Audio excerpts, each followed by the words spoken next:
Hola, buenas tardes, ¿cómo están? Hola, profe, ¿qué tal?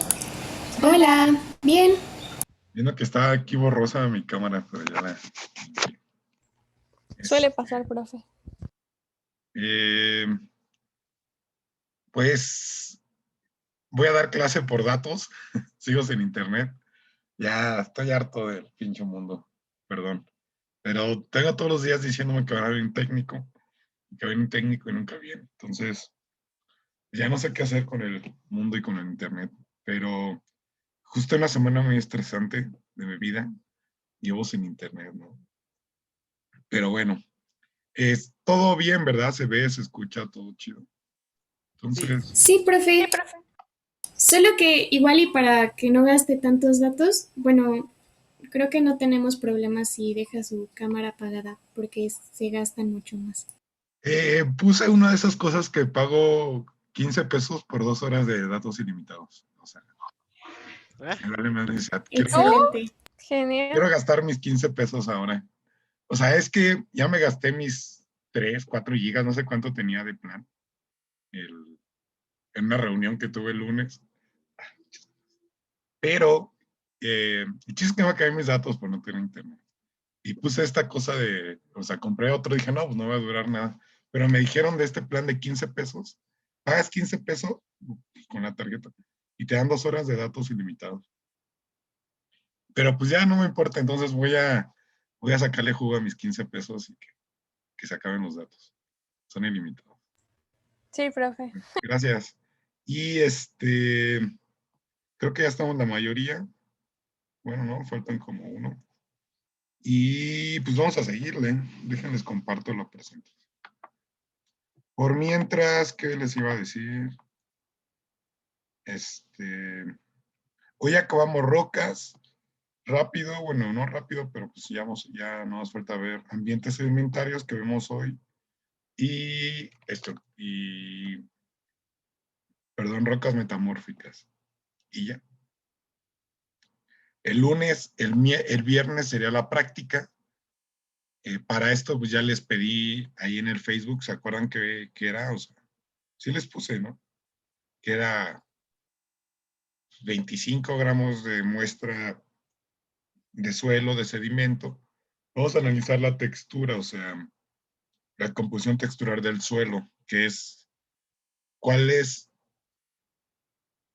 el tamaño de los sedimentos que están formando a este suelo, ¿no? O sea, si va a ser principalmente arenas, principalmente limos o principalmente arcillas.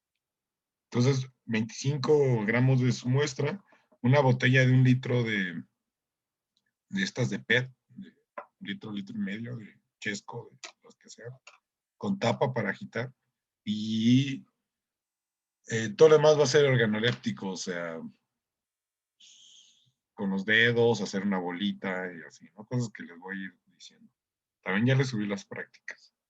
Entonces vamos a identificar sedimentos, minerales y rocas, lo que podamos en casa. Muchas cosas pues no vamos a poder porque pues, no tenemos las herramientas, pero muchos sí, la mayoría sí vamos a poder llegar.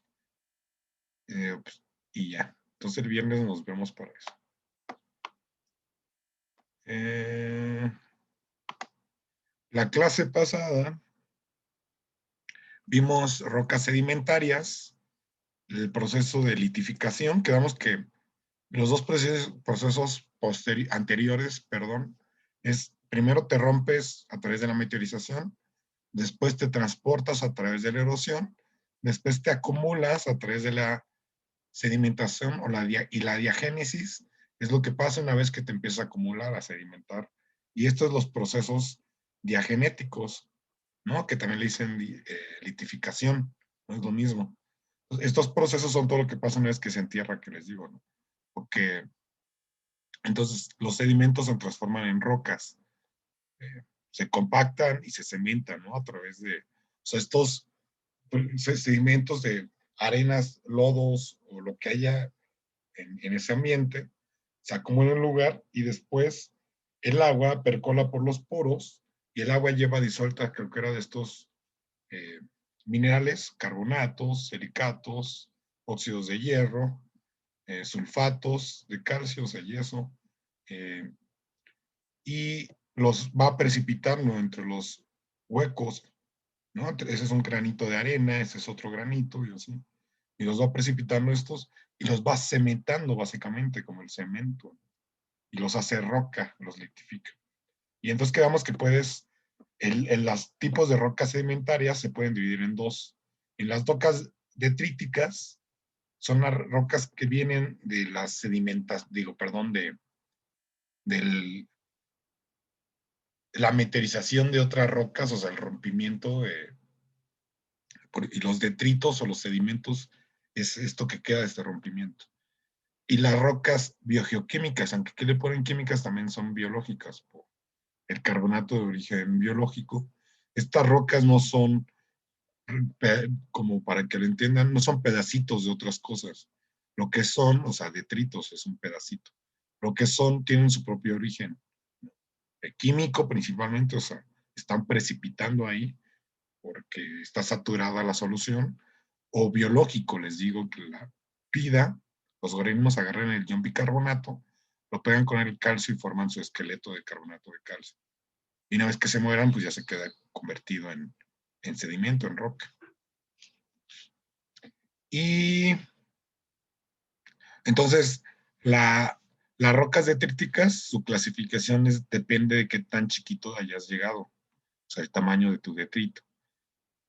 En la grava son todos los mayores a 2 milímetros y grava puedes tener dos tipos de grava. Conglomerado brecha, depende de tu clasto. O sea, tu clasto es esto que está aquí, las gravas que están adentro de tu. Los conglomerados los vas a encontrar, por ejemplo, en una avalancha, algo con mucha energía, o un río que lleva mucha energía y es capaz de transportar cosas muy grandes, ¿no? Entonces transportas de todo, por ejemplo, una avalancha o un glaciar se lleva todo, anguloso, de todos tamaños. Aquí ves arenas, lodos, con gravas gigantes, entonces es una matriz de finos. Bueno, no sé si recuerdan, pero le dicen finos o lodos a la arcilla y al limo, son los finos, medios a la arena y gruesos, podría ser desde la arena gruesa hasta la grava. Entonces, arena media y arena fina le dicen medios. Entonces, ¿me entiendes? O cada uno de ellos, a su vez, se divide en finos, gruesos y medios. Pero entonces, finos es limo y arcilla, medios, arenas medias y finas, y gruesos es arenas gruesas que ya puedes sentir, ver así a simple vista, y gravas, ¿no? Y así es como los dividen.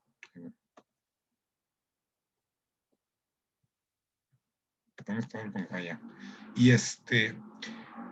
y por ejemplo, aquí vas a tener un finos, que es estas lodos o sea, limos, digo, harinas o hasta arcillas, y pues las gravas. Y estos conglomerados te están diciendo que hay mucha energía, que solo se pueden depositar, les digo, cuando hay mucha energía, ¿no? Y por ejemplo, veamos un poco de ambientes sedimentarios. ¿Dónde creen que se depositó el conglomerado? ¿Y la brecha en dónde? ¿Cuál? ¿El que es más redondeado? Ajá. ¿Se acuerdan que empezamos a ver un poco de ambientes sedimentarios, que es lo que vamos a ver ahorita? Y ya también habían leído, ¿no? Que veamos un poco el tamaño y la forma del detrito que te está indicando del lugar donde se está depositando. O sea, ¿dónde se depositaría una roca angulosa con clastos grandes y dónde se depositaría un conglomerado? O sea, con cantos rodados. ¿Como cuerpos de agua? ¿No? Ujú. Con mucha energía, ambientes energéticos. Lo más energía que hay es un cuerpo de agua, ¿no? Pero, ¿qué más? Por ejemplo, que tengas clastos grandes, ¿qué te quiere decir? Que no hay tanta energía. Que no hay mucha energía o que tiene poco tiempo o sea, está cerca de su lugar de origen, ¿no? Tal vez una grafiquita. O sea, mientras el caso está más grande es que menos tiempo lleva meteorizando. Está cerca de la montaña, el volcán donde se originó, ¿no? Pero Mientras más tiempo lleva, más chiquito va a ser el clasto, más se va a romper y más redondeado va a estar. Entonces, por esto ya te está dando mucha información si es brecha o es conglomerado. La arena, por ejemplo, la arenisca, eh, es el 20% de las rocas sedimentarias y también son ambientes de media energía, como una playa, un desierto, una barra de arena en un río. Ya te está dando cierta información. Y los lutitas o las arcillas litificadas, tú las ves así, foliadas, ¿no? Esta es la arcilla ya cuando se cementa. Esto es el fondo de un lago, el fondo de un mar, lugares con muy poca energía. Cuando hagamos el experimento bueno, lo que vamos a hacer es poner una botella, es muy simple, pero muy funcional también, pues, para hacer en casa está chido. Nos vamos a agitar un montón, ¿no? La botella. Simulando dos cosas. Primero, ¿qué pasaría en un ambiente? O sea, cómo el agua, cuando lleva energía, que es la turbulencia esta, es capaz de cargar todos los sedimentos, ¿no? ¿Se acuerdan? A ver si se acuerdan cómo el agua transporta sedimentos. O sea, cómo transporta la arena, la grava y la arcilla. Pues depende de pues del tamaño y qué tan como meteorizado esté la roca, ¿no?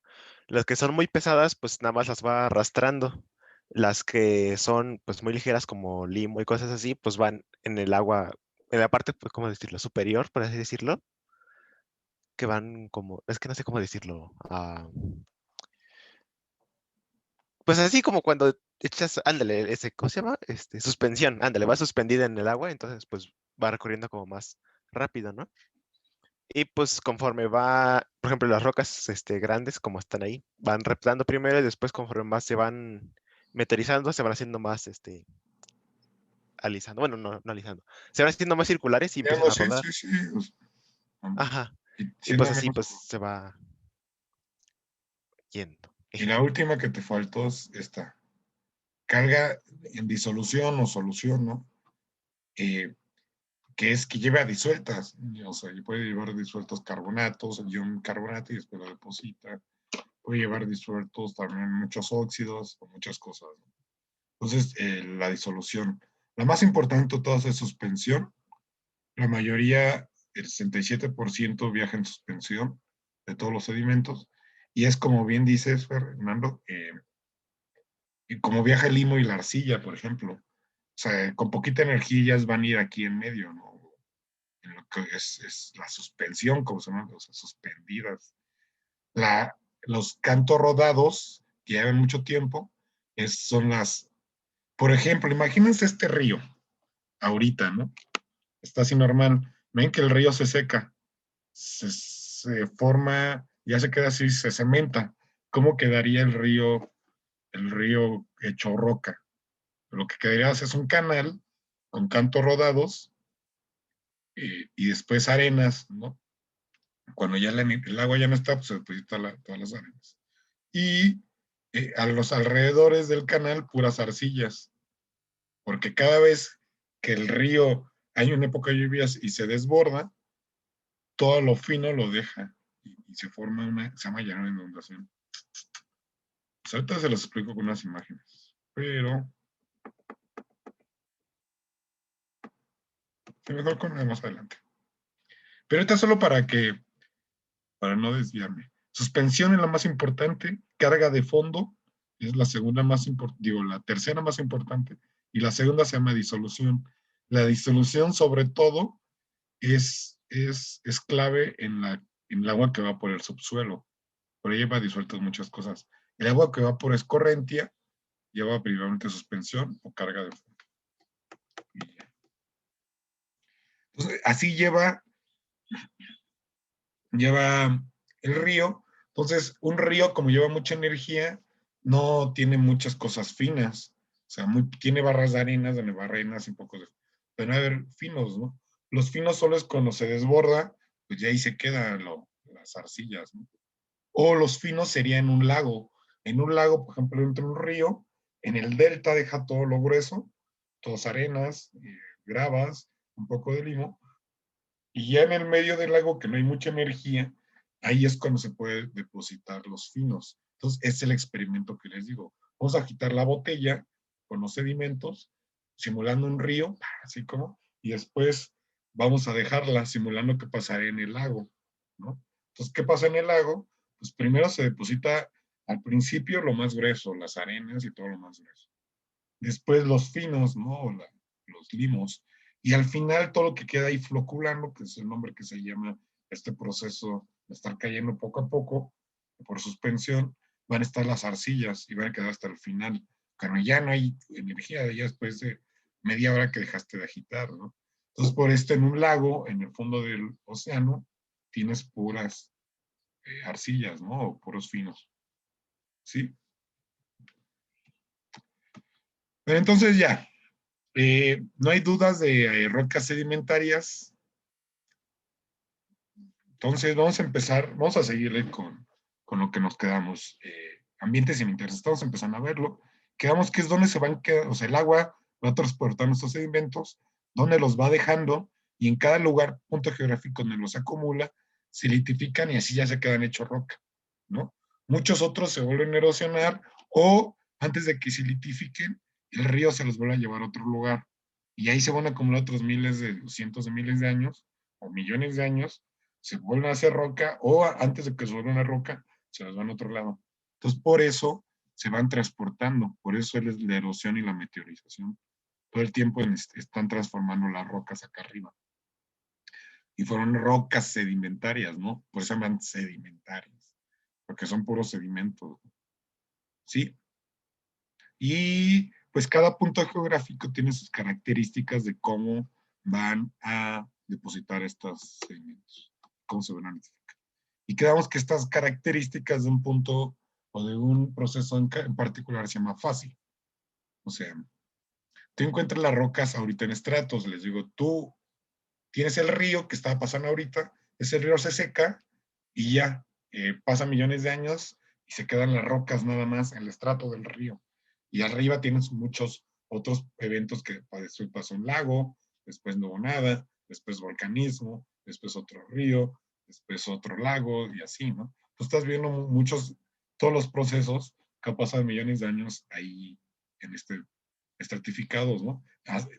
Hacia arriba y hacia abajo y hacia los lados también. Pues es un mundo tridimensional. Y cada estrato que es diferente a otro estrato se llama fase. Diferente desde el punto de vista litológico, o sea, en la roca, desde el punto de vista detrítico, uno tiene arenas, el otro tiene lodos, estructuras sedimentarias. ¿Se acuerdan cuáles eran las estructuras sedimentarias? ¿No? Vimos al final de la clase pasada. Y también,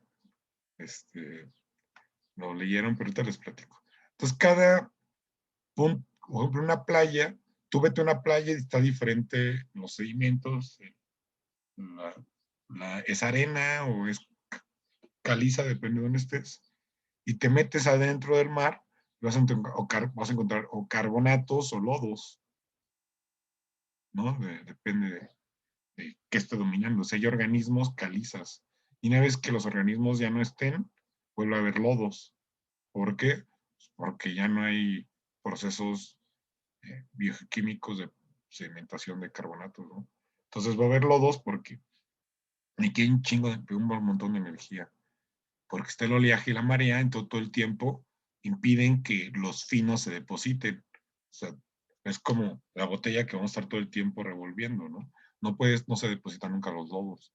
Pero si te vas acá al fondo donde ya no rompen las olas y no hay marea, ya no hay energía y está todo tranquilo, y entonces los lodos se pueden volver a depositar. Los lodos aquí es una fase, y las calizas es otra fase, y la arenisca es otra fase. Entonces, si me entienden que es una fase, es simplemente es un proceso de sedimentación diferente a otro. Y tú lo estás viendo en sus características. Entonces, tú puedes analizar las fases y pues reconstruir los ambientes del pasado, ¿no? Analizarlos y ya. Entonces, Entonces, esto es lo que les digo. Mientras más redondeado y menos anguloso y más chiquito, más transportado y más meteorizado. Más sufrió en este viaje, ¿no? Desde, desde el cimatario hasta la cuenca del Golfo de México.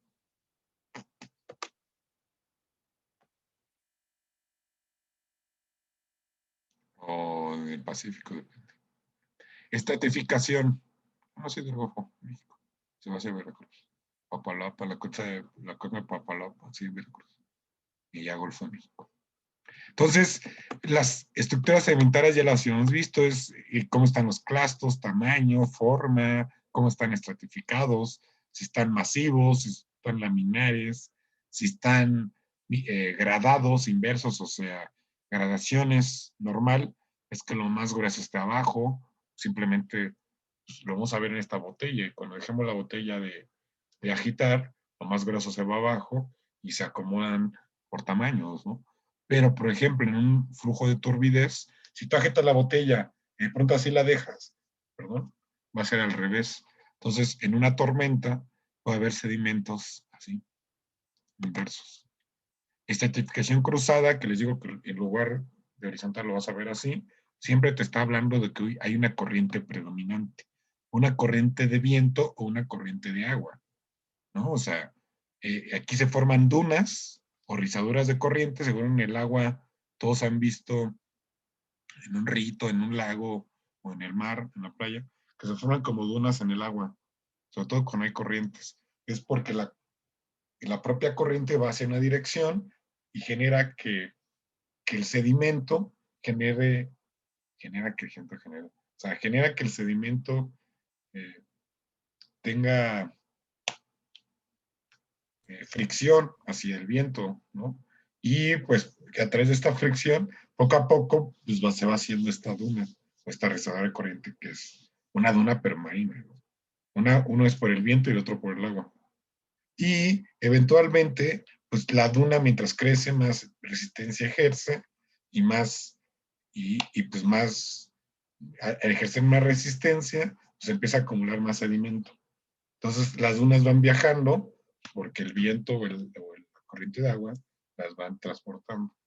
Entonces, si tú ves estas formas de estratificación, es que hubo algún tipo de corriente, ¿no? Y si la corriente fue predominante hacia una dirección, tú lo puedes determinar por la forma de la duna o de la rizadura. Si un lado está muy escarpado y el otro tiene una pendiente más suave, o sea, está, uno está así y el otro está así, ¿sí me entiende? Hacia el lado donde está la pendiente escarpada es hacia donde iba la corriente. ¿Sí me entiende? Entonces tú puedes, con estas rizaduras de corriente que se quedan, esa es una rizadura o una duna, también hay, que se quedó así litificada, ¿no? Entonces, tú puedes determinar la dirección de la corriente. Los organismos que habitaban también pueden dejar un montón de información, se llama bioturbación, toda esta turbación biológica. Y es, pues, por ejemplo, las galerías, pasó por aquí, sí, dime, Félix. Perdón, es que justo le iba a preguntar que, bueno, cuando he visitado algunos lugares donde tienen pequeños arroyos y se ve súper diferente cómo está en las lluvias, que todo está lleno de algas, y en cuanto es secas, hasta se ve como una capa blanquecina de todas esas algas que se quedaron ahí. ¿En ese caso también es bioturbación o no? No tiene nada que ver con esto, pero esa me gusta mucho. Le dicen las biocostras, ¿no? El nombre correcto es, ¿cómo? ¿Cuál es? Bueno, es una asociación entre líquenes, algas, hongos, ¿qué más hay? Que tienen un rol bien chido en los suelos áridos, sobre todo, ¿no? Cubren muchísimo en los suelos áridos y pueden ser claves en la generación de materia orgánica, o sea, como tú dices, en ambientes áridos, estos líquenes, o sea, son un montón de cosas, pero pues algas o líquenes, o hongos, eh, que se vuelven secos o grises, como son como sus estructuras de desecación, de resistencia, y con hay lluvias. Es más, tú agarras esta alga seca, digo, biocostra, échale en agua, y vas a ver que en media hora se vuelve verde y se esponja bien chido. Esto es porque, pues, en cuanto hay agua, chupan hacia el agua, pues, y crece, ¿no? Y son claves porque están generando suelo, materia orgánica, pues, todo ahí.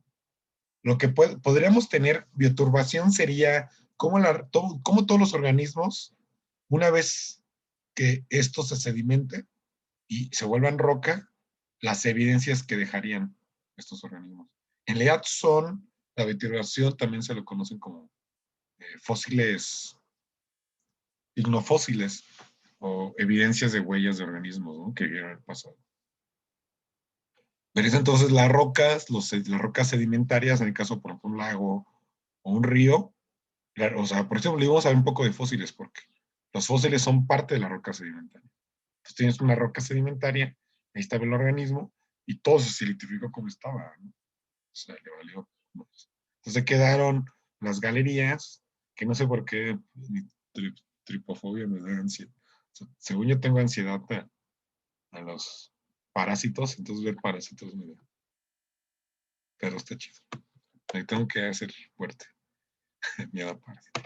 Y ya te van a dar muchísima evidencia del ambiente sedimentario. Si tú ves un arrecife, pues es un mar, ¿no? Si tú ves organismos continentales de agua dulce, pues ya es un ambiente marino. Entonces ya puedes agarrar mucho del lugar, el ambiente sedimentario a través de los fósiles. Bueno, entonces, esto eran eso ya lo habíamos visto, estoy repitiendo varias cosas. Estas eran las estructuras sedimentarias. Entonces ya vamos a ver ambientes sedimentarios. Entonces viendo que bueno, empieza en el hielo, pero el rol más importante en el transporte y meteorización es por el río, ¿no? Por el agua de río, o sea, el agua superficial. Entonces los medios fluviales son, pues, los medios más importantes para transporte de sedimentos. De hecho, si no es que la mayoría de los sedimentos viajan por los ríos. Entonces, vean un río, les decía que el viaje era empezar por una falla y a través de millones de años hace una cosa que se llama llanura de inundación o planicie de inundación. Erosionaste, ¿no? Y si, como se pueden ver aquí, el río, debido a los propios sedimentos y a la materia orgánica, se puede taponear en una época de lluvias, por ejemplo. Entonces, cuando se taponea, pues busca otro meandro. Meandros se llaman estas curvaturas que hace el canal del río, ¿no? Al viajar. Entonces, el río va viajando por estos meandros, por los propios sedimentos y materia orgánica que taponean. Entonces, como en un meandro que da una vuelta, cuando da la vuelta, en la parte de adentro pueden ver las barras de arena. Y en las partes de afuera, como pues está escarpado. Esto se debe a que, ven cómo está aquí, cuando está en meandro, escarpa y adentro deposita. ¿Por qué? Porque el agua que entra a la curva entra a la misma velocidad y con la misma capacidad de carga. Pero cuando sale, el agua que entra acá llega acá al mismo momento. Pero el agua que entra por afuera tiene que recorrer más distancia que el agua que entra por adentro. Entonces el agua que entra por afuera se acelera y el agua que entra por adentro se desacelera. Al desacelerarse el agua que entra por afuera, por adentro, pierde su capacidad de carga y deja mucho de los sedimentos como las arenas y las gravas que lleva. Mientras que el agua que va afuera de la curva, al acelerarse, pues se erosiona. Entonces siempre hay un margen de erosión y un margen de depósito en todos los ríos. Las barras de arena y los canales. Entonces tú si este río ya se seca o se sedimenta, se litifica, tú verías un canal así, ¿no? Con un montón de conglomerados, con barras de arenas, forma de canal y puras cosas durezas, ¿no? Y a los lados verías la llanura de inundación, que aquí se ve. Aquí se ve, ¿no? También. Que es cada vez que el río se desborda, pues, todos los finos que siempre los lleva y los deposita, ya sea aquí cuando se desborda, deposita también los finos, o sea, los lodos, en sus lados, o hasta que llega al delta, al lago o al mar, ya los deposita ahí todos los finos. Pero los gruesos los va a depositar en el camino o también pero los finos tienes que dejar de tener energía para que los pueda depositar. No es obvio, o sea, para mí, bueno, es bastante obvio. Ven, aquí están meandros pasados, ya secos. Entonces, en la llanura de inundación vas a tener lodos, arcillas y materia orgánica. Por eso todas las civilizaciones humanas, vimos un poco, se han desarrollado en ríos. O sea, todas, ¿no? Las que había antes de los sumerios, los indos, los egipcios, los romanos, los olmecas, los mayas, todos hay un río, ¿no? Y es porque el río, cada época de lluvia, se desborda, inunda la llanura de inundación, y pues aparte de que riega, fertiliza con materia orgánica y arcilla. Y ya sabemos que crea la materia orgánica y la arcilla. El complejo organomineral, ¿se acuerdan? El suelo, la principal fuente de nutrientes de todo el suelo, ¿no? Entonces, por eso los suelos más fértiles están al lado de los ríos. Entonces, todas las civilizaciones desviaban el río con canales, inundaban su parcela, y así vivimos hasta ahorita. Seguimos viviendo. Ya nos quedamos por aquí, ¿no? No me acuerdo, pero por aquí estábamos.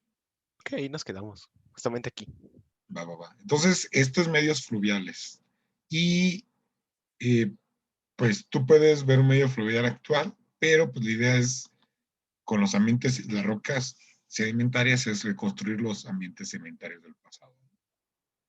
Entonces, todas las capas que tú ves, que siempre van a ser estos ambientes de depósito. ¿Cómo creen que afecte una presa a esto? Pues ya no permite que todos esos sedimentos pasen de la misma forma al resto del cuerpo de agua. Y entre esos sedimentos hay muchos nutrientes como hierro, fosfatos, níquel. O sea, ven, las presas, ya casi todos los ríos del mundo tienen presas. ¿Por qué? Pues porque ya vemos que están aprovechando energía potencial del agua que tienen que escurrir hacia el sol hace vapor, el viento la transporta y lo precipita. O sea, el sol ya te hizo toda la energía de traértela. Entonces el agua, la gravedad, te va a hacer el otro trabajo de bajarla. Entonces los humanos aprovechan esto para obtener energía, las presas hidroeléctricas. Pero el problema está chido desde el punto de vista energético. El problema es que muchos de los sedimentos se quedan aquí, aunque se desasolven, son incapaces de manera eficiente, ¿no? Desasolvarse es, agarras con, básicamente le abres con puertas o con trascabos y máquinas, y todo lo que se acumula lo pasas hacia el río y que se lo lleve el agua hacia abajo. Pero no es una manera natural, no parece. También muchos de los fertilizantes se acumulan aquí, causan eutrofización y después contaminación. Pero entonces las presas, primero acumulan sedimentos, acumulan agua, secan agua abajo, porque la acumulan en ciertos lugares donde se sobreexplota.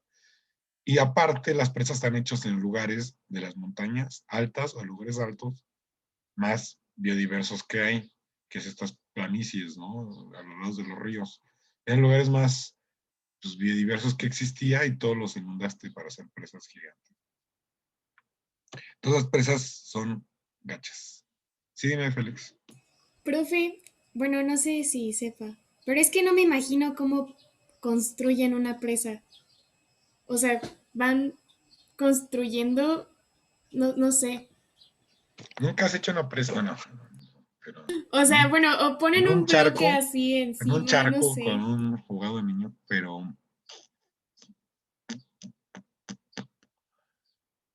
Mi respuesta, como siempre, es no sé, no tengo ni idea, pero por lo que, o sea, Es que igual y si es pequeña, como que sí me lo imagino, pero hay presas como gigantes, ¿no? Entonces ahí es donde me no sé si quedo. muchos primero construyen la cortina y después la inundan. Entonces sí, sí, pero otros que construyen, muchas es así, construyen la cortina y inundan, y muchas veces que han echado pueblos y así, pues, les vale. Por ejemplo, la de Simapán y muchas grandes han sido así. Pero muchas no, muchas sí son que ahí sí en el agua, ¿no? Entonces ahí sí es pues, construir, no sé cómo, pero se puede. O sea, Sí, bueno, ahí están, ¿no? Pero sí, no o sé, sea, como que pero la me verdad no causaba sé, conflicto. no tengo ni idea. Está bien, no se preocupe. Una vez hace mucho vi un documental, pero no me acuerdo. No, no me acuerdo. Bueno, eh, en un lugar con lluvias y secas muy marcada, lo que vas a tener son ríos que le dicen corrientes anastomosadas, que pues es así, donde cada época de lluvias el río va a pasar por un lugar diferente, ¿no? Entonces tú estás viendo cada época de lluvias. Ah, perdón, esta es la llena de inundación que les digo. Tú tienes un depósito de canal y en lluvias todo se desborda. Y cuando se desborda no hay energía, todo se deposita a lo fino, ¿no? Las arcillas. Se une con la materia orgánica y ya forman, pues, pues la merona para cultivo, ¿no? Aparte que está planito, tienes agua y materia orgánica, pues por algo le pone aquí cultivos, ¿no? O sea, de verdad no habría civilización si no hubiera este llenando de inundación. No habría forma de mantener a las... Ahorita sí, ¿no? Ya con invernaderos y abonos orgánicos y todas estas cosas, pero, digo, químicos, ¿no? Pero, fertilizantes químicos, pero hace 8,000, 6,000 años no hubiera forma, o hace 250 años, no habría forma de mantener a la humanidad sin las llanuras de inundación. Bueno, otro ambiente sedimentario son los abanicos aluviales. ¿Qué hora es?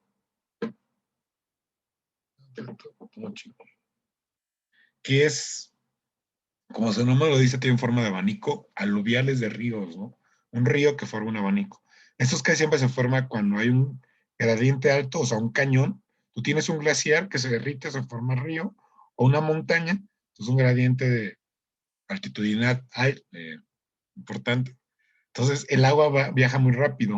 Entonces, aquí no vas a formar una llanura de inundación, porque el agua viaja tan rápido que lo que haces en lugar de desbordar hacia los lados y con los meandros ir todo el tiempo erosionando hasta formar tu llanura, aquí lo que pasa es que pues, vas escarbando hacia abajo. Todos han ido a la Sierra Gorda, ¿no? Espero. Todos han ido a, ¿cómo se llama este lugar? Este el Puente de Dios, se llama Puente de Dios, ¿sí, no? Creo que Luis no. Canela, ¿no? El que está ahí, aquí en Gilitla, en Pinal de Moles, y bajas un río y te vas por el río. Sí, es Sí, Puente. según yo es Río Canela y llegas a Puente de Dios. Ándale, Puente de Dios. Y ahí, ese río es el río, eh, ¿cómo se llama? Río Escanela, ¿no? Perdón, me te lo acabo de decir. Bueno, ese río Escanela, lo que hizo es, eh, tú estás en Puente de Dios o estás abajo en el río Escanela y ves hacia las paredes. ¿Se han visto la altura que tienen las paredes del cañón? O sea, de 500 o más metros, ¿no? Es un cañón así, porque el río que se está formando, o sea, llueve en Pinal de Amoles y ahí escurre y se va pues hacia abajo, ¿no? Hacia los dos lados, principalmente hacia el lado de Jalpan, hacia el lado del Pinal, pero del lado de la sierra, ¿no? Y entonces escurre hacia allá y como tiene un gradiente muy alto, en lugar de formar, pues es la Sierra Gorda, ¿no? En lugar de formar la planicie, lo que forma es un cañón. Entonces es un río formando un cañón súper alto. Entonces, aprovechó una falla y después de millones de años fue disolviendo el cañón, ¿no? Entonces todo el río que ves es una falla y y después el río la rompió, ¿no? Bueno, la disolvió. Y entonces lo que tú ves en un abanico es cuando el agua baja por este cañón y de pronto llega un lugar donde ya no hay tanta inclinación, o ya no hay inclinación, disminuye la pendiente y el agua al disminuir la velocidad, o sea, el agua va súper rápido, disminuye la velocidad, pierde su capacidad de cargar sedimentos y los deja en este abanico. Entonces, abanico aluvial. En todas las montañas van a verlos. ¿No los han visto estos? El problema es que muchos están cubiertos por vegetación. Yo Pero los que he visto así, es que luego a veces me gusta ver imágenes en Google Maps, digo Google Earth. Entonces, me dio curiosidad porque ya tiene tiempo. Es que yo vivía antes en por Toluca. Entonces, una vez llegamos a ir al Nevado de Toluca y pues me dio curiosidad pues ver cómo se veía de arriba y pues sí se ven así esas formas de cómo va erosionando el agua y los glaciares y todas esas cosas. Entonces fue como de, oh, entonces se ve muy, muy interesante. sí, esto se ve más chido en frío. En calor, lo que pasa es, primero, pues que va a estar cubierto de vegetación, lo más importante. Entonces no se van a ver tan evidentes. Pero en los glaciares, como no hay tanta vegetación arriba, sí se ven más evidentes. Por ejemplo, en la Sierra Gorda todos están cubiertos, también hay muchísimos. Sí, he visto que la Sierra Gorda son estos pliegues así. En cada pliegue, o sea, no necesariamente tiene que haber un río, puede ser que solo hay un arroyo en época de lluvias, todos los eventos se vayan por este pliegue, digo, por esta, se llama anticlinal y geosinclinal, por el que va, o sea, van así, ¿no? Los pliegues. Anticlinal es el que va hacia abajo. Entonces por ahí escurre el agua y los deposita. Entonces toda la Sierra Gorda está llena de abanicos. Como bien dice Fernando, pues, todos los glaciares. También el Popo y el Istla, así es, está atascado. Y es, o sea, el glaciar llega y se derrite y deja todo así. Son morrenos. Y entonces son deltas, hay deltas líquido sólido, que son abanicos aluviales, o sea, un río, un arroyo, y llegan a un evento sólido, ¿no? Aquí ya no hay agua. Esto es lo que vamos a ver en la montaña. Y ya hay líquido, líquido, por así decirlo, que se llaman deltas. Unos abanicos y otros deltas. Este delta es cuando llega el agua de un río a un océano o hay un delta también lacustre, a un lago también. Se llama delta pues también porque tiene la forma de D, ¿no? Los deltas se forman, pues llega el río, por ejemplo, ¿cuál es el río más largo del mundo? ¿El Amazonas? No sé, ¿eh? Según yo sí es el Amazonas, Sí, creo que sí pero era en no sé. Amazonas. Estoy entre ese y el Nilo. Según es lo que yo tampoco sé, pero sí, según largo es el Amazonas, el caudaloso ya es. Pero vean, aquí está el Nilo y eh, su modelo de cómo se formó es que hubo un canal principal que, que, que vean cómo deposita los sedimentos, no se ve también. Y después se taponea, se forma un canal secundario, se taponea otro canal secundario y así, hasta que eventualmente forma esta D, ¿no? Son como vasos capilares, ¿no? O quieras, como quieras decirlo. Entonces, son muchos canales que van depositando. Estos deltas son la mera onda en cuanto a biodiversidad marina y booms de, por ejemplo, los peces, la mayor biodiversidad de peces no está, no, perdón, abundancia, biodiversidad está en los arrecifes, biodiversidad, pero abundancia está en los deltas, ¿no? Abundancia de todas las zonas costeras, abundancia, ¿no? Biodiversidad están en los deltas. O sea, donde más biomasa hay.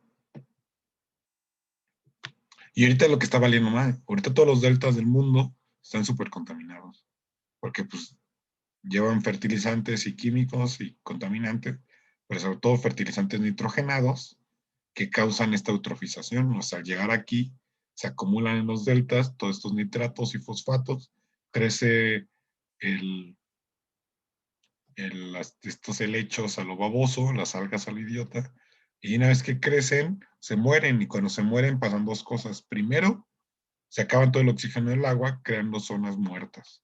Se están acabando todo el oxígeno y se muere todo entonces.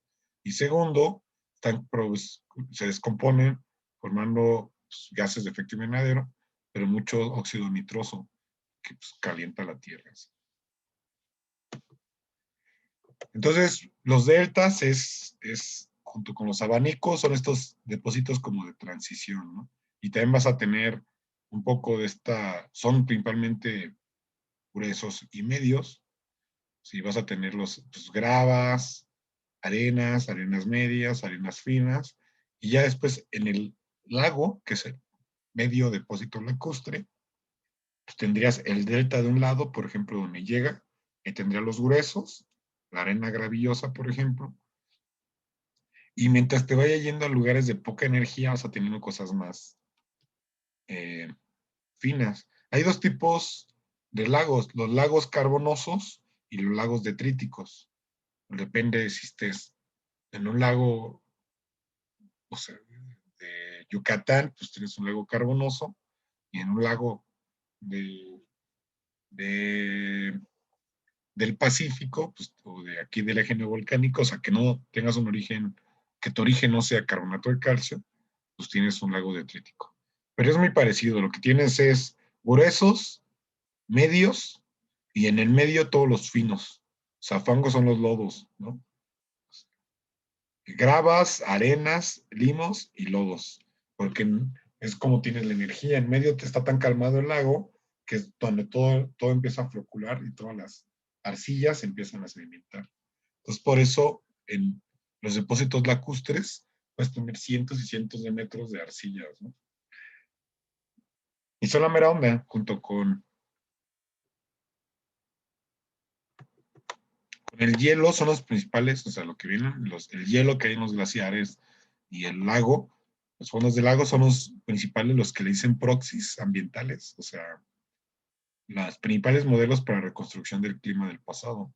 Tú agarras un núcleo de hielo o agarras el fondo de un lago y tú lo que tienes ahí, y los fechas bueno, lo que tienes ahí es procesos de lluvias y procesos secas marcados en los dos. Va a tener glaciar pues, más marcado en lluvias y menos en secas, o en otoño, invierno, como depende de dónde estés. Y el lago es igual, secas muchos sedimentos orgánicos, digo, lluvias, y secas poquitos, ¿no? Entonces tú tienes capitas en los dos, tú fechas cada capa y después puedes ver por isótopos de oxígeno reconstruir el clima que había, ¿no? O por el polen, reconstruir la vida, los fósiles. Bueno, entonces ya los últimos medios, ya para casi acabar los ambientes terrestres, es el glacial, los medios glaciares. Estos están ya sea en latitudes altas o en altitudes también altas. O sea, por ejemplo, en México había 6 glaciares, hoy solamente queda uno, ¿no? En los 90s declararon el de Istla como muerto ya, o sea, que solo se presenta en estaciones. Y el único que queda de los 6 que había en los 50s es el de Janapa, el Pico Orizaba. Todos los más glaciares ya están muertos en México. Y el de Janapa le quedan menos de 15, 20 años. ¿No? Menos, ¿no? Sí. Unos 15 máximo. Y pues ya nos van a valer. Pero bueno, los ambientes glaciares tienen una forma de depósito muy diferente al agua, ¿no? Lo que hace son las morrenas. O sea, primero arranca todo, casi no lo abrasiona, no lo redondea, no forma muchas arcillas, básicamente pues puras gravas angulosas, y una vez que se derrite, lo acumula todo en lo que le dicen morrenas. ¿No? Todos los sedimentos se acumulan, los deja así, y ya. Por ejemplo, cuando se forma un glaciar y se derrite, la subsidencia que se queda, o sea, el hundimiento, es rellenado por el agua que queda derretida. Casi todos los lagos del mundo más importantes se formaron por esto. Los grandes lagos internacionales, que son los principales reservos de agua dulce de Norteamérica, los más de los, junto con el Baikal, ¿cómo se llama el lago de Siberia? Se me olvidó. Sí, es Baikal. Sí, Baikal. Sí. Son los lagos más, tienen 30 a 40% de las aguas dulces del mundo, estos lagos nada más. Y son estos glaciares derretidos, ¿no? Y ¿Por qué hay glaciares? Pues ya les dije, ya se lo saben. Por las Milankovitch, se lo saben, ¿verdad? Sí. Bueno, entonces, el último medio es el eólico, o sea, el agua, perdón, el viento, y aquí solo se ven ambientes áridos, donde no hay agua, ¿no? Básicamente. Como el viento tiene ciertas predominancias, como los alisios o sus celdas, y siempre por la rotación de la Tierra tiene esta dirección este-oeste, pues, pues las zonas con el mayor tipo de erosión o de depósitos eólicos van a ser aquí, o en los anticiclones, en los desiertos, o en las zonas áridas, pero, o sea, por ejemplo, una sombra orogénica. Y lo que vas a tener en estos ambientes áridos son dunas. Dunas son las estructuras sedimentarias del transporte de sedimentos por viento. Entonces ya se los explico un poquito. No sé si han visto, han ido a un desierto alguna vez, pero una vez fui no, qué chino está. En las dunas de yeso en el Cuatro Ciénegas y yo a Shore, como siempre. Y fue de las primeras que hice salidas de campo como maestro, fui conflicto ahí. Estuvo bien chido. Fuimos al desierto, al museo del desierto. Pero ahí iba yo con short y estaba todo el viento así pegando bien canijo. Y lo que hacíamos una actividad de escuchar música y todo esto. Y lo que se sentía yo con short era que abajo sientes lo más grueso y mientras te vas hacia arriba, vas siendo los granos más finos, ¿no? Por la capacidad de carga igual. Entonces, igual en una duna, abajo tiene lo grueso, arenas gruesas, medias y finas. En estos ambientes no vas a tener casi nada de lodos, porque recuerden que necesitas agua para hidrólisis, para formar sillas, casi pura arena, ¿no? Y que siempre una planta, otro grano genera una estructura de resistencia. Entonces ahí se empieza a acumular esta arena transportada por el viento, formando la duna. Entonces la duna empieza a viajar en la dirección del viento. Y lo que les decía, el sotavento y el barlovento, o sea, hacia dónde va y dónde viene, lo puedes determinar por la inclinación de la duna, ¿no? Es más inclinado hacia dónde va y menos de dónde viene. Y estos serían los ambientes de depósito continentales. Los de transición, ya lo vamos a ir muy rápido, solo son las playas, principalmente, donde domina la energía de oleaje y marea. Y aquí lo que vamos a tener es esta transición entre ya sea arena o carbonatos, pero también en tamaño de arena, o sea, un tamaño de grano de areniscas, en donde domina toda esta oleaje y marea. Y después, donde ya se quita esta energía, lo que tenemos es o carbonatos o finos. Depende si hay actividad biológica o no. Las oleas y las mareas son las energías que están dominando, ¿no?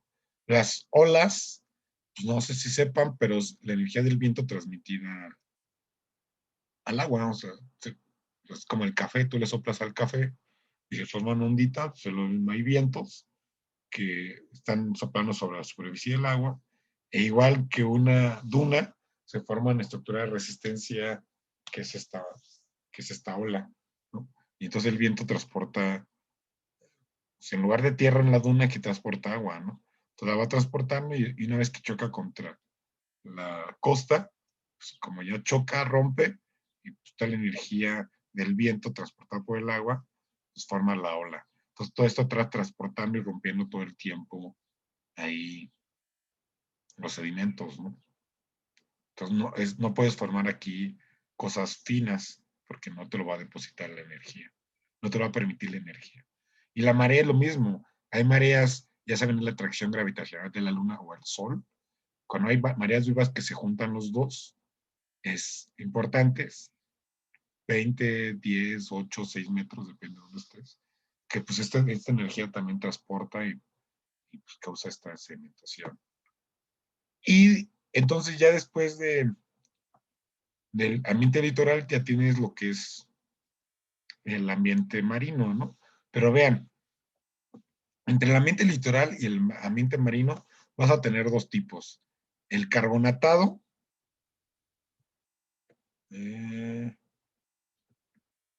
y el clástico, el detrítico, ¿no?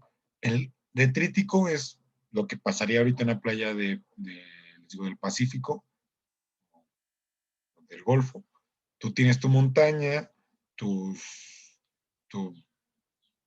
perdón, tú tienes aquí sí, tu montaña. Aquí tienes tu playa de arenas y después ya aquí todo en la plataforma continental domina el oleaje. Entonces aquí lo que vas a tener es también arenas, ¿no? Pero pues ya submarinas. Y después, bueno, arenas marinas. Y después, ya cuando se acaba el oleaje, lo que tienes es lodos finos hasta el fondo, hasta acá vas a tener finos todos. Y hasta la cuenca marina finos. También aquí puedes tener carbonatos. Por ejemplo, si hay un arrecife de coral, va a estar aprovechando justo esta corriente donde rompe el arrecife quiere estar donde rompe el oleaje justamente porque él se alimenta filtrando, ¿no? El coral. Y entonces, por eso van a estar aquí. Entonces, un arrecife va a formar un lugar de depósito de carbonatos.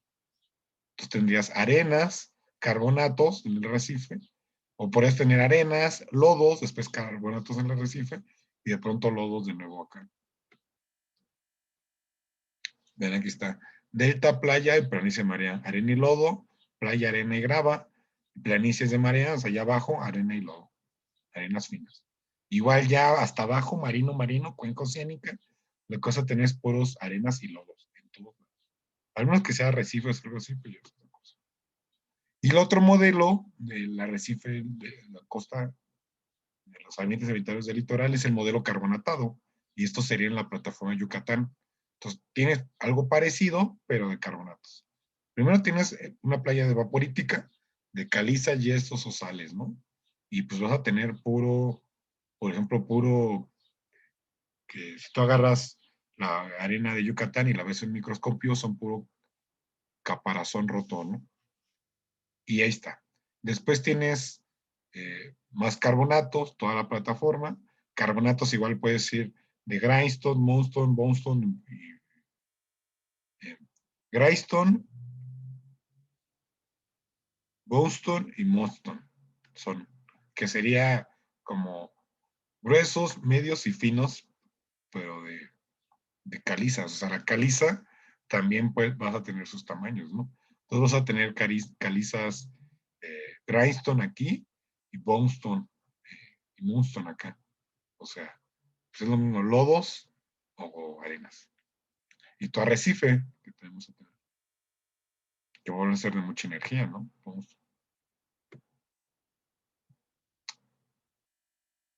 Un poco lo mismo, playas, aquí domina el oleaje, todo en el mismo oleaje, pues es ambiente litoral.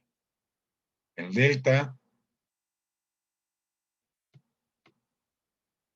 Esto también puedes tener en un litoral, les digo, tu arrecife, que es puras calizas, tu playa, puede ser una playa de carbonatos o no, y tu laguna costera, que vas a tener finos, ¿no? Ya sea moonstone o arcilla. Y en un ambiente marino, y así te vas. Y así te vas más profundo, o sea, en la costa, durante toda la plataforma, los que tiene pocos cientos de metros de profundidad, vas a tener esto que les digo, estos dos modelos. Bien. Detrítico o carbonatado. Pero si te vas más profundo, por ejemplo, ese es en el mar continental.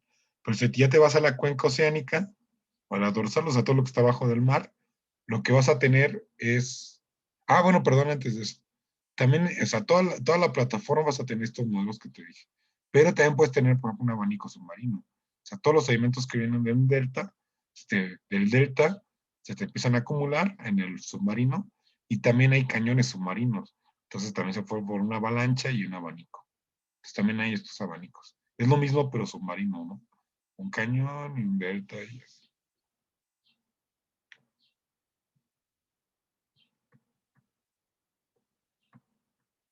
Pero estoy buscando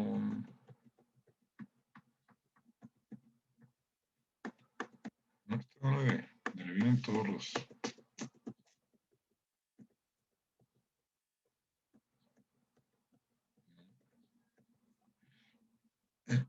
Era una gráfica donde venía.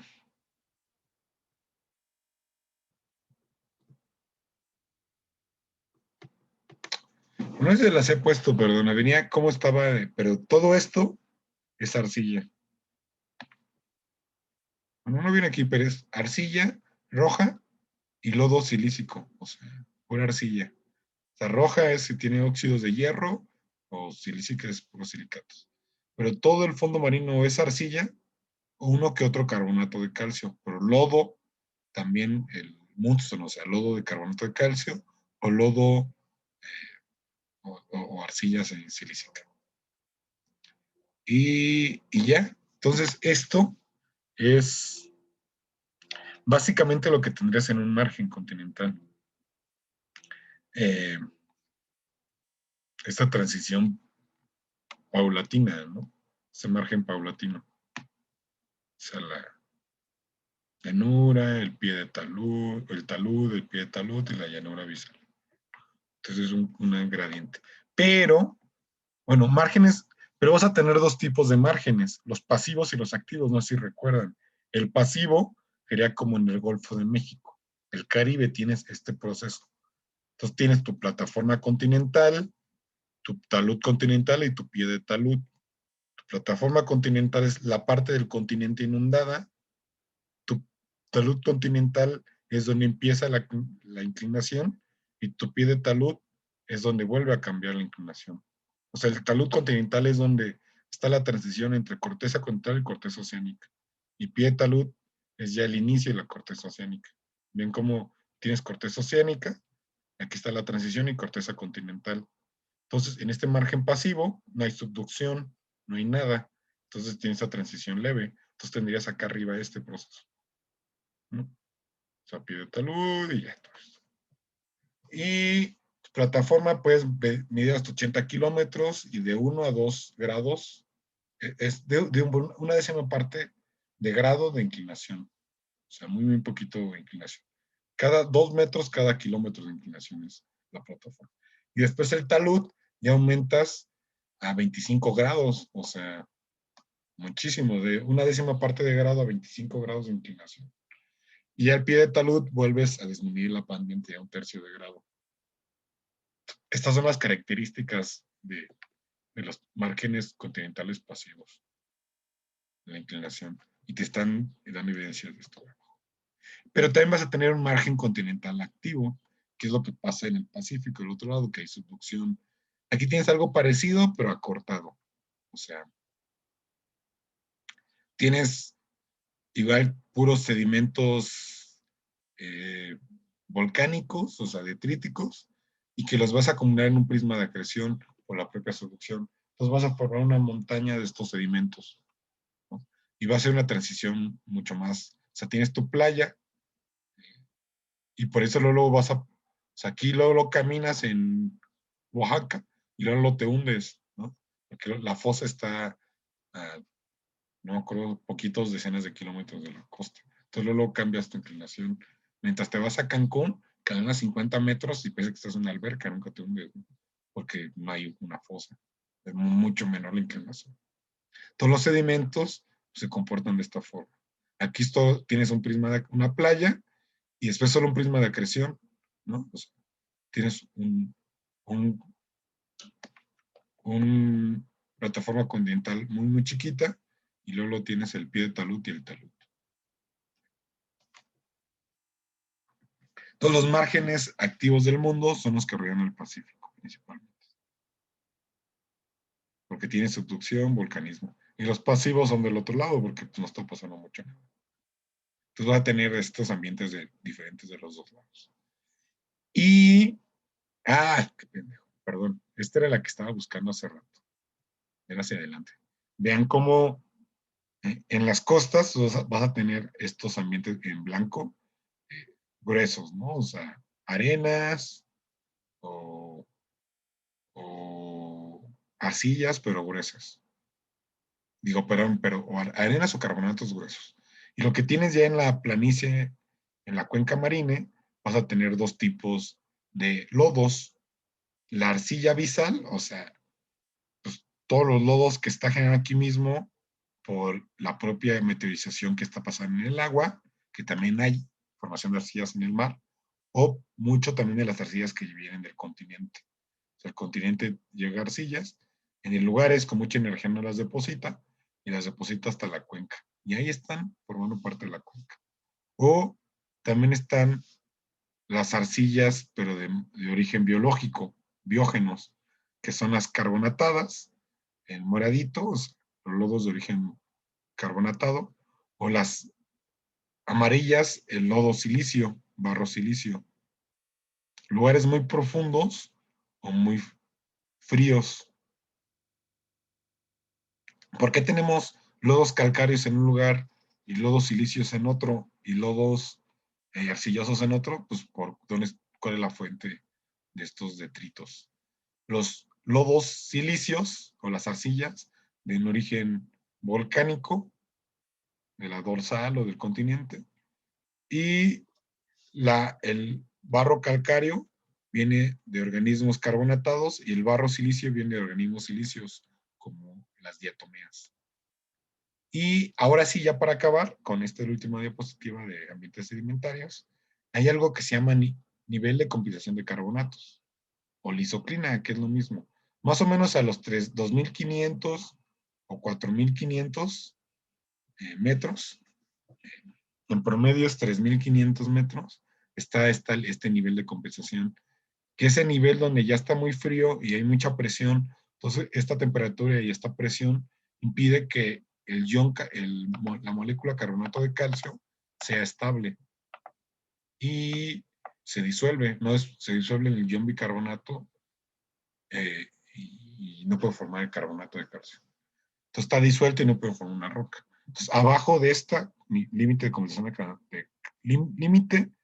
compensación de carbonatos, no puede haber nada de carbonatos. Entonces, por eso en lugares muy profundos o muy fríos no hay barro calcáreo, sino silicio.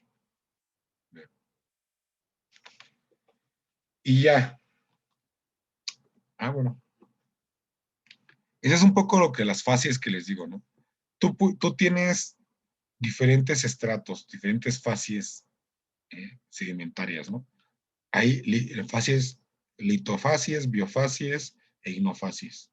O sea, fósiles, ya sea organismos como tal, o sus huellas, o las propias rocas. O también tienes las características sedimentarias. Por ejemplo, aquí estás viendo estratificación cruzada. Estuvo una corriente, ¿no? Se ve perfecto este cruzamiento. Entonces tú puedes analizar estas fases, asociarlas, ves cuál era antes, cuál era después, y simplemente cómo se formaron. Se llaman análisis de fases. Entonces, por ejemplo, aquí tú ves lo que le digo, este corte de carretera, tú verías estos estratos, ¿no? Cada estrato es una roca con características diferentes. Un cuerpo de roca, perdón, con características diferentes.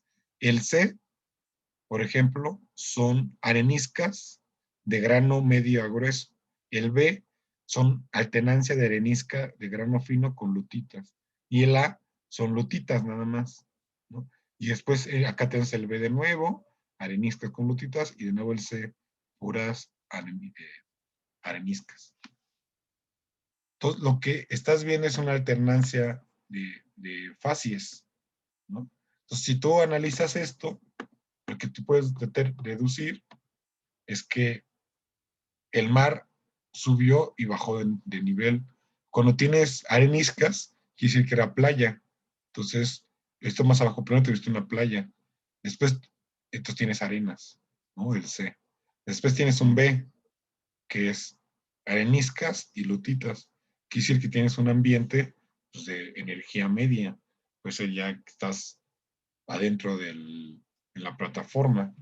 Y el A tienes pura lutita, sí, con deformación sedimentaria, pero pura lutita y así nada de grano, por eso. Entonces quiere decir que estás adentro del mar, en lo profundo con poca energía. Entonces, como el nivel del mar subió, ¿no? Donde tenías playa, después tuviste plataforma y después ya teniste una cuenca oceánica, subió.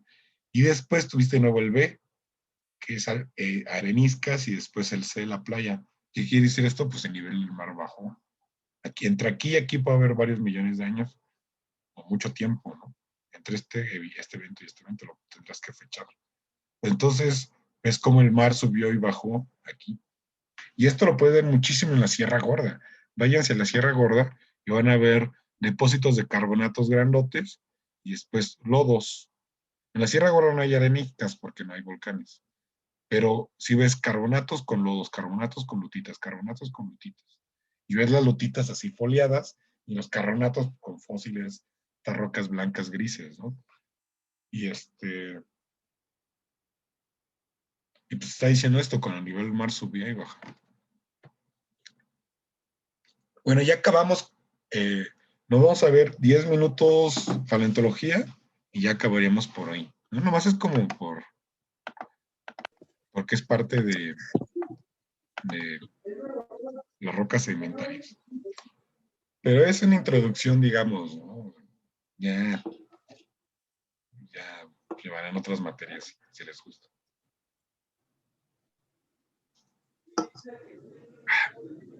Bueno, ya también vamos a hablar un montón de fósiles. Bueno, la paleontología es el estudio de la vida del pasado.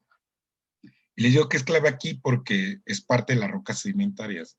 Es dentro del proceso de litificación, es el mismo proceso que el proceso de fosilización. Pues a mí me encantan los fósiles, fui paleontólogo por 9 años. Ahorita ya no, pero en mi corazón sigo siéndolo. Hay una frase bien chida que la propone George Simpson, si lo conocen, ¿no? Uno de los papás de la biogeografía. Pero dice, cazar fósiles es por mucho el deporte más fascinante. El cazador de fósiles nunca sabe lo que tendrá en su mochila al final del día. Quizás nada, quizás una criatura nunca antes vista por seres humanos. Es necesario conocimiento, destrezas y algo de osadía. Los resultados son mucho más importantes, de más valor y de más longevidad que la de cualquier otro deporte. El cazador de fósiles no mata, revive organismos del pasado. Está bien chida, ¿no? En realidad, está bien, me imagino que todos los amigos iban de cacería con zorros y así. Y él bien ñoño se quedaba estudiando paleontología y pues les quería decir que también era un hombre, ¿no? Pero ¿Y por qué dejó de ser paleontólogo? Jeje. no, sí fue, pero pues hizo más otras cosas. De hecho, muchas de sus teorías fue por la paleontología. De hecho,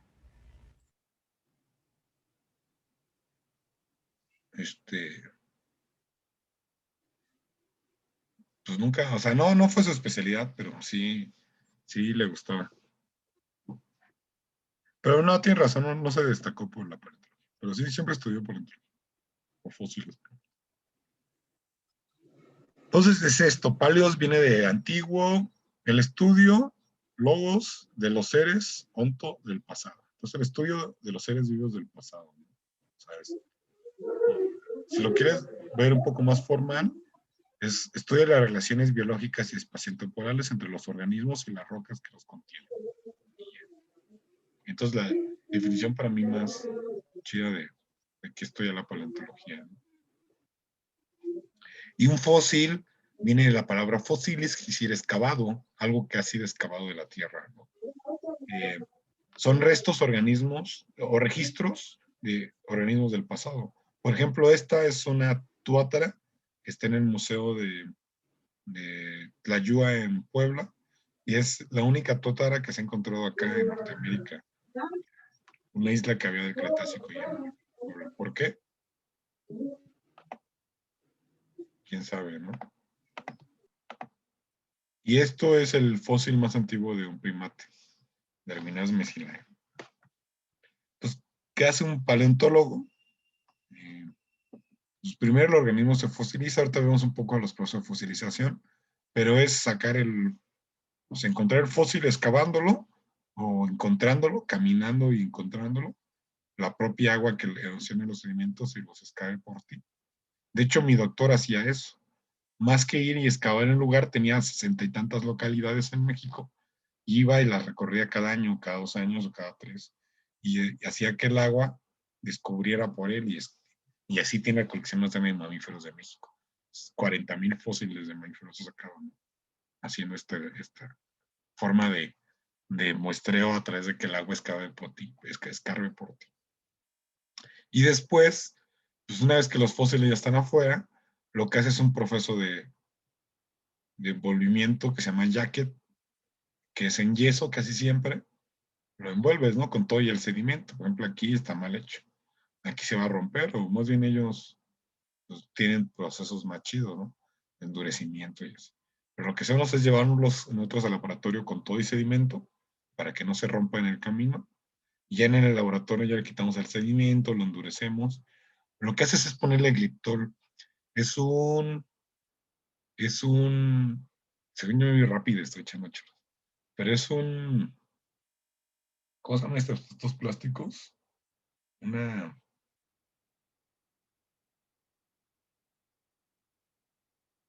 Es un plástico diluido en acetona. No creo qué plástico es. Entonces me fue. Pero es un plástico que diluyes en acetona, se lo pones, la acetona se evapora, se lo pones en todos los poros, en todas las grietas, se evapora la acetona, entonces el hueso ya queda resistente, ¿no? El fósil más bien. Y pues ya sí puede resistir, ¿no? Es como se endurecen los fósiles con gliptol. O, pues la neta con resistol, ¿no? Así, resistol blanco diluido y pues ya lo pegas. Y está bien divertido porque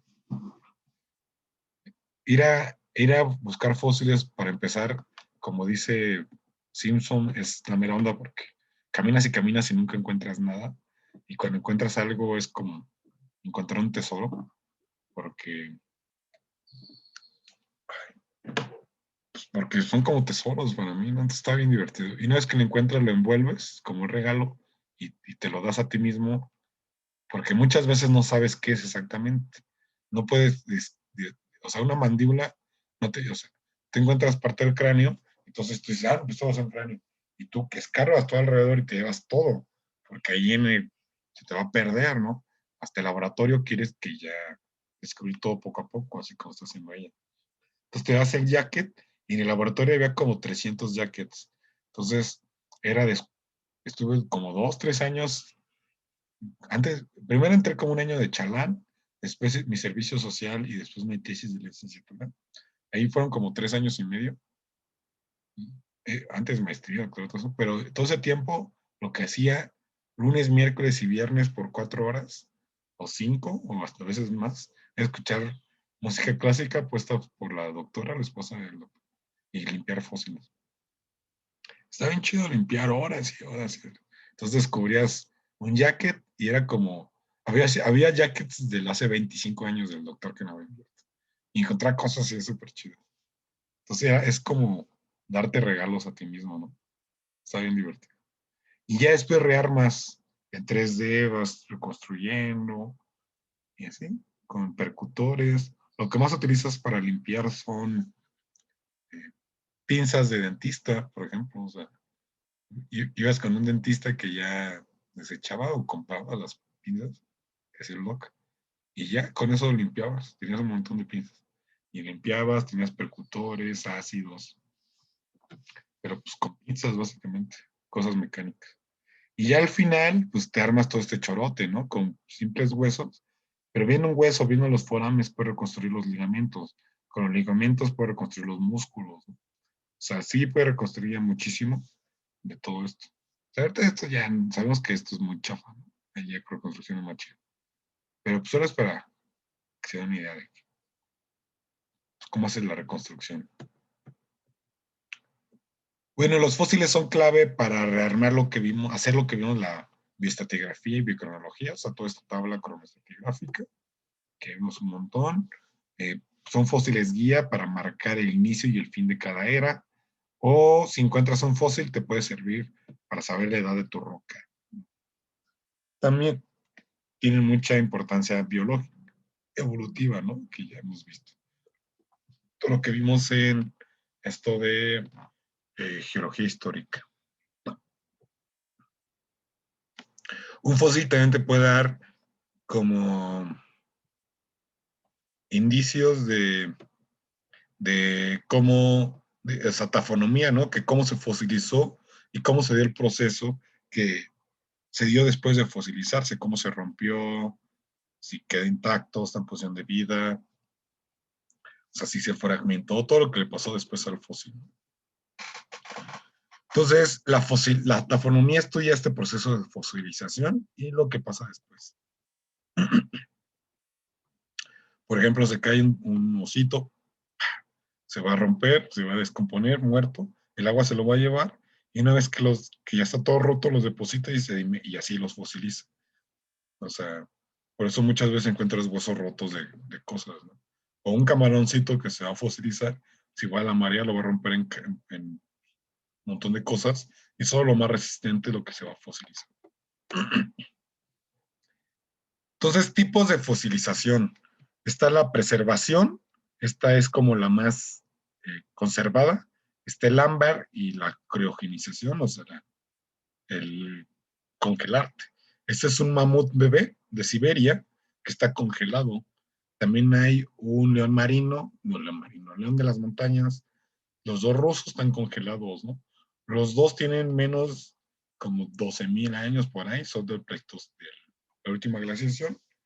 Y pues, sus tejidos están prácticamente intactos. Este bebé tiene lodo en la trompa, el menso se cayó en un hoyo y pues, yo creo que absorbió lodo y en un lago, algo así, se murió ahogado y congelado después y ya, o sea, se murió ahí y después se congeló el agua y se quedó. Entonces lo que están haciendo, no sé si han escuchado que quieren un zoológico en Rusia, donde le sacan el ADN, ya lo están haciendo, como neta, esta mamada de ¿cómo se llama la película? Jurassic Park, con elefantes, con ADN de elefantes lo van a reconstruir y van a hacer un mamut, ¿no? Y también un león de las montañas. Entonces van a hacer su zoológico, pues no jurásico, pero ¿cómo le pondría la última glaciación Park, ¿no? ¿Cómo se llama? No sé cómo ponerlo, pero va a estar chido. ¿Cómo ven? ¿Ustedes sí lo harían? ¿Es ético? O sea, en un zoológico, pues igual, por ejemplo, nosotros nos chingamos al cóndor. Está bien que de un zoológico hayamos sacado genomas y criado, reproducido y después de esto lo hayamos liberado. O sea, para eso yo creo que está bien genética, clonación, todas esas cosas. Pero igual muy, muy posiblemente el humano, o sí, no sé, pero igual el humano no nos chingamos a los mamuts. ¿Está bien que lo regresemos a una especie extinta? ¿O ya la dejamos eso? O sea, Pues está quizá pasando como, Jurassic Park, ¿no? quizá no reintroducirlos como a cierto hábitat, porque ahí ya estaríamos alterando pues el equilibrio que ya poseía, pero pues yo creo que estaría cool como para ver qué pasa. Pero bueno, o sea, desde mi punto Se de ve que no has vista, visto Jurassic Park.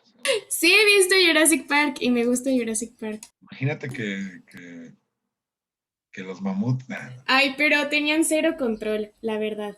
Jurassic Park son estaba rusos. muy poco controlado. Los rusos todo puede pasar. Ah, no es cierto, pero sí, sí, no sé. O sea, igual sí estaría divertido, pero quién sabe. Bueno, también está el ámbar, seguro han escuchado hablar del ámbar. Es de las formas también más preservables de fosilización. En Simojovel, en Chiapas, ahí tienen como 30 y tantos millones de años ese ámbar. Y era un bosque que se quemó, manglar.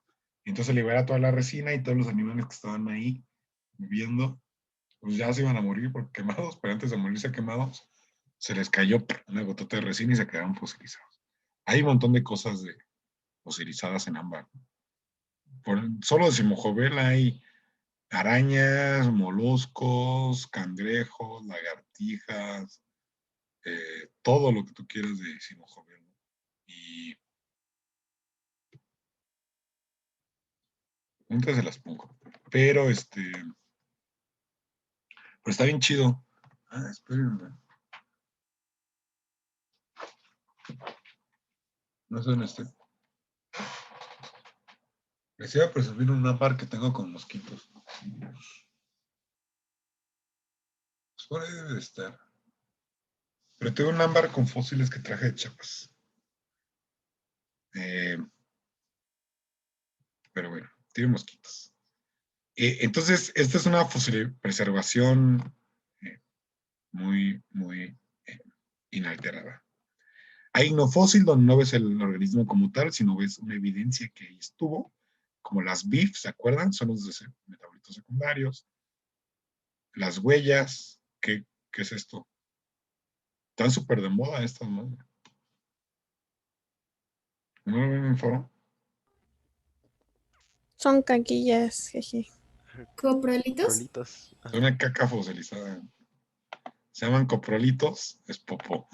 Y los coprolitos están súper de moda ahorita porque les haces cortes y estudias qué comieron. O sea, te puedes ver fosilizado, puedes ver el polen, puedes ver las estructuras, el pelo, todo. Entonces así puedes rearmar la dieta del fósil, del organismo. Está chido caca fosilizada. Hay caca de dinosaurio fosilizado. Quiero una. La venden, en Mineralia la vendían. Voy a comprar. Como 1,000 varos. No les pongo la caca charroca. Bueno, esta es otro tipo de fosilización, es molde o impresión. Tampoco es organismo como tal. Por ejemplo, aquí tenías el trilobite, tenías el fósil se disolvió y solo quedó bueno, aquí tienes las dos cosas, tienes el fósil real, pero también tienes el molde, o sea, muchas veces el fósil real se pierde y solo quedas el molde. O sea, la roca el sedimento que lo está cubriendo quedó con la forma, ¿no? Este es el molde. La impresión, por ejemplo, puede ser, esas son impresiones de piel de dinosaurios. Ahí sabemos cómo era la piel de los dinosaurios, ¿no? Había lodo, ceniza, se echó ahí el dinosaurio a descansar un ratón y ya se fue y quedó ahí en el lodo esta impresión y ya se litificó este lodo, ¿no? De alguna forma llegó agua y se litificó, ¿no? Más sedimento. Las huellas también es lo mismo, ¿no? Huellas que se iba pasando el organismo por el lodo y se litificó. Huellas de trilobite. Estas hay muchísimas del Paleozoico. Otro tipo de fosilización es la carbonificación. Esto pasa con organismos que tienen mucha quitina o celulosa, o sea, plantas o insectos, que pues una vez que se someten a presión y a temperatura, pierden volátiles como sulfatos, fosfatos, nitratos, y solo se quedan carbono e hidrógeno. Y pues por eso se llama carbonificación, hidrocarburos se forman, ¿no? Entonces, por ejemplo, esta es una impresión carbonosa de un helecho o de un insecto, quitina y celulosa. Las dos componentes más importantes de carbono en la naturaleza. Entonces se van a quedar ahí, ¿no? Se pierde lo demás y se queda eso. Reemplazo o permineralización, esto es el más común en cuanto a huesos o en cuanto a troncos, por ejemplo. El más común de todos es carbonatación. La carbonatación es el proceso de fosilización más frecuente y donde se forma carbonato de calcio. Esto conchas, es el más común, casi todos los fósiles marinos es por carbonatación, ¿no? Solo piensa en todo lo que se muere o todo lo que tiene una estructura de carbonato de calcio. Pero el más famoso de todos, por los huesos de dinosaurio, es la permineralización o el reemplazo. Y esto pasa cuando se muere el organismo, la planta o el huesito, y lo que está pasando es, cuando hay una lisis la materia orgánica se descompone, hay un poro, y ese poro o esa oquedad es reemplazado o rellenado por un mineral. Entonces, el proceso de mineralización, permineralización, tarda mínimo 10,000 años. Por eso dice que un fósil tiene que tener mínimo 10,000 años para ser considerado un fósil. Si no, todavía no es considerado un fósil. Entonces, esto es donde la materia orgánica se intercambia por cualquiera de los minerales disueltos en el agua, como un sulfato, un sulfuro, un silicato, un óxido de hierro, un fosfato o un carbonato. Entonces, carbonatación es un proceso. Fosfatación es el proceso de permineralización de los huesos o los dientes, ¿no? Entonces, aquí lo que pasa es que un organismo que se muere, por ejemplo, los dientes, ya sea que te mueres en lugar con muchos fosfatos en el suelo, o los propios fosfatos liberados por el organismo son intercambiados por las células o los minerales orgánicos. Y ya. O sea, en resumen, por ejemplo, la piritización, he escuchado del oro de los tontos, que es la pirita, un sulfato de hierro, sulfato hídrico de hierro. Es también otro, se forma en un ambiente anoxigénico, rico en materia orgánica.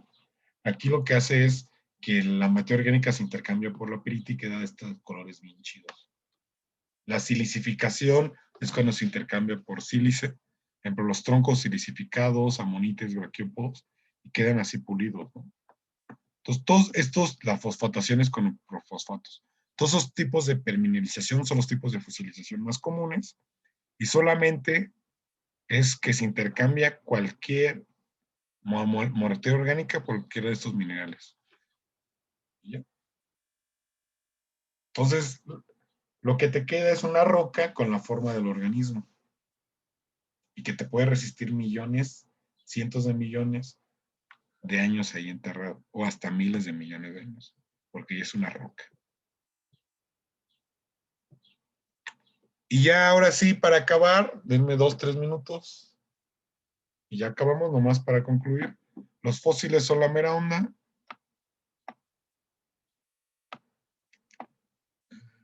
Bueno, ya rocas metamórficas ya vimos el viernes con... Pero ya, digo, para concluir, los fósiles los hemos estudiado siempre, ¿no? Eso relación con los humanos. Hay cuevas de neandertales de 50,000 años con los cuales ya teníamos fósiles ahí de adorno. O sea, dentro de la cueva hay fósiles, ¿no? De corales y braquiópodos. ¿Para qué estaban ahí? Pues no sé para qué, solamente para adorno. Los griegos presocráticos, como Anaximandro y todos sus amigos, Pitágoras, ya decían que los fósiles eran invertebrados o organismos del pasado que fueron llevados hasta las colinas, quizás por un incremento del nivel del mar. O sea, ellos veían los fósiles de las colinas de Grecia, de cualquiera de estos invertebrados, peces o reptiles, y decían, estos peces fueron organismos del pasado que se hicieron roca y que, pues antes aquí había mar, ahora ya no hay mar. Entonces decían ya, básicamente interpretaban correctamente a los fósiles, ¿no? Empedocles, en el año 400 a.C., interpretó que las osamentas de mamuts eran cíclopes, huesos de cíclopes. Entonces aquí nació la teoría del cíclope, no digo la mitología del cíclope, nace de haber encontrado estos fósiles, ¿no? Pero pues, ¿qué haces si ves un fósiles de mamut gigante con un solo ojo? También los grifos, y muchos de los mitología griega vienen en fósiles.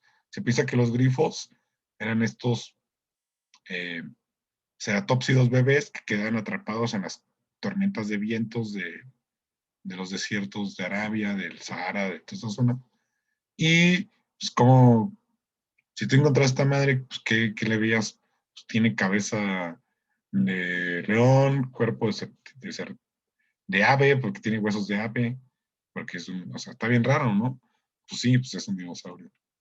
Entonces, mucha de la mitología también está relacionada con los fósiles. Platón y Aristóteles vienen y la riegan como siempre, ¿no? Ellos dicen que los fósiles no sirven para nada y ya. Y ya viene hasta Da Vinci y Steno, que son los que ya dicen que los fósiles son organismos que vivieron en el pasado y ya crean la paleontología como tal. Bueno, y hasta aquí le dejamos. Nos vemos el próximo miércoles para la práctica, ¿va? Acabó rocas metamórficas, 15 minutos y tenemos la práctica. ¿Sale? Profe, perdón, ¿próximo miércoles o el Perdón, viernes? viernes. De Sí, yo 2 a también la viernes. confundí. Este viernes. Sale. Va, gracias. Gracias, profe. Adiós. Nos Cuídense. vemos, Nos gracias. vemos. Ujú. Gracias.